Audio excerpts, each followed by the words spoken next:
Baik, Assalamualaikum warahmatullahi wabarakatuh. Perkenalkan, nama saya Rifki Miatno dengan NIM 23002206.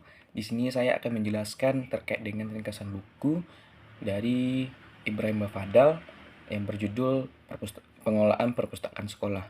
Yang dimana bab 1 itu menjelaskan terkait dengan arti penting terkait dengan perpustakaan sekolah.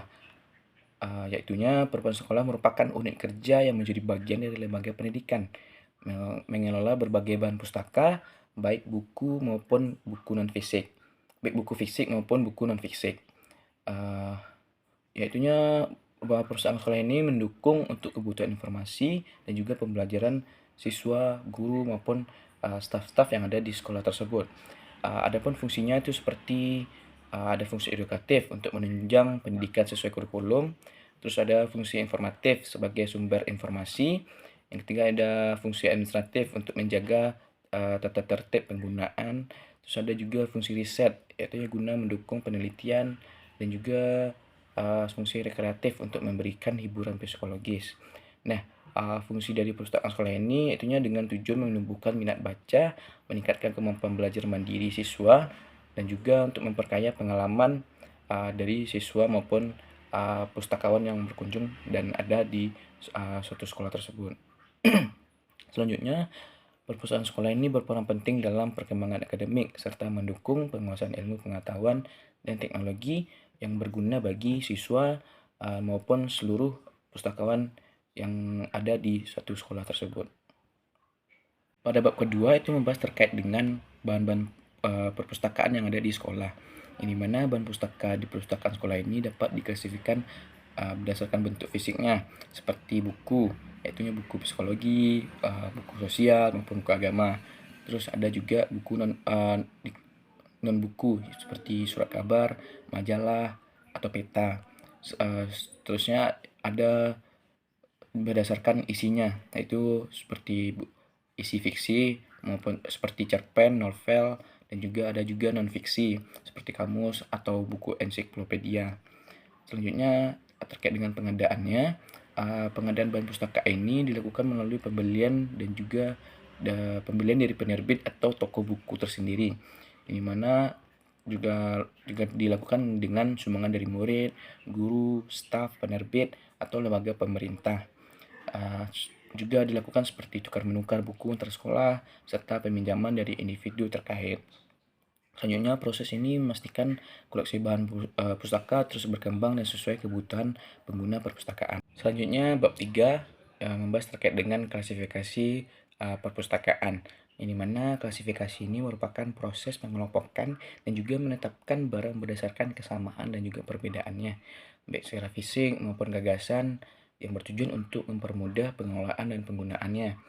Nah, dalam perpustakaan, prinsip klasifikasi ini mencakup pengelompokan berdasarkan subjek, bentuk penyajiannya, tujuan pengarang, keahlian pengarang, dan manfaat bagi penggunaannya. Seterusnya, dalam buku juga menjelaskan terkait dengan sistem klasifikasi dapat dilakukan berdasarkan abjad nama pengarang, abjad judul buku, kegunaan penerbit, bentuk fisik, bahasa atau subjek buku.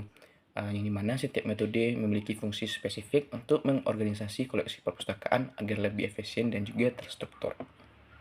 Selanjutnya pada bab 4 itu membahas terkait dengan katalog perpustakaan. Ini mana katalog tersebut adalah daftar yang berisi informasi lengkap mengenai bahan pustaka seperti judul, pengarang, penerbit, dan tahun terbit yang dapat membantu untuk mengidentifikasi dan juga mengorganisasi koleksi perpustakaan.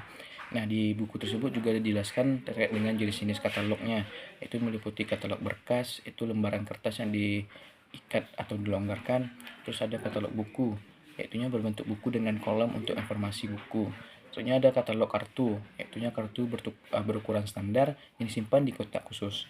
Selanjutnya adalah dijelaskan juga dalam buku tersebut, yaitunya pembuatan katalog yang melibatkan beberapa elemen seperti nomor klasifikasi, nama pengarang, judul buku, nama lengkap pengarang, imprint atau kotak penerbit, tahun terbit, dan juga lokasi seperti detail fisik buku. Ini mana katalog tersebut bertujuan untuk memudahkan pencarian bahan pustaka dan menjadi alat penting dalam pengelolaan perpustakaan. Selanjutnya pada bab 5 itu membahas terkait dengan persiapan dan juga penyusunan buku perpustakaan. yang dimana persiapan dan juga penyusunan buku perpustakaan sekolah ini merupakan langkah penting dan juga pengelolaan perpustakaan yang efektif. Di mana dalam persiapannya, buku-buku perlu dilengkapi dengan perlengkapan seperti label buku, kartu buku dengan kantongnya, dan slip tanggal untuk mempermudah sirkulasi dan pelacakan peminjaman. Selanjutnya, label buku juga mencantumkan nomor klasifikasi, nama pengarang, dan juga judul buku. Sementara kartu buku dan kantongnya berfungsi sebagai catatan peminjaman, seperti slip tanggal, untuk mengingat batas waktu pengembalian. Setelah itu, persiapan selesai, buku disusun secara sistematis di rak berdasarkan nomor klasifikasi, yang dimana diurutkan berdasarkan alfabet pengarang dan juga judul buku. Penyusunan ini dilakukan tegak dengan punggung buku menghadap di depan untuk mempermudah identifikasi. Upaya pemeliharaan juga seperti menjaga kebersihan dan juga mencegah kerusakan dari faktor manusia atau alamnya sangat penting. Sementara buku yang sudah rusak perlu diperbaiki untuk menjaga keutuhan koleksi perpustakaan. Nah, selanjutnya pada bab 6 itu membahas terkait dengan pelayanan perpustakaan, yang dimana pelayanan perpustakaan sekolah ini mencakup sirkulasi dan juga referensi. Pelayanan sirkulasi ini melibatkan peminjaman dan juga pengembalian buku dengan dua sistem utama, yaitu sistem terbuka, di mana murid mencari buku sendiri, dan sistem tertutup, di mana petugas mencarikan buku. Selanjutnya, dalam buku tersebut juga membahas terkait dengan petugas sirkulasi juga mencatat statistik pengunjung dan peminjaman untuk perencanaan pengadaan buku. Nah, yang kedua itu pelayanan referensi, di mana pelayanan referensi ini membantu untuk pengguna dalam mencari informasi dan juga memberikan bimbingan belajar, seperti membantu siswa dalam menyelesaikan tugas atau belajar secara efisien. Setelah itu, guru pustakawan juga berperan penting dalam membimbing siswa untuk berhasil, baik mengalami kesulitan belajar maupun yang sudah berhasil, melalui kerjasama dengan guru bidang studi dan konselor.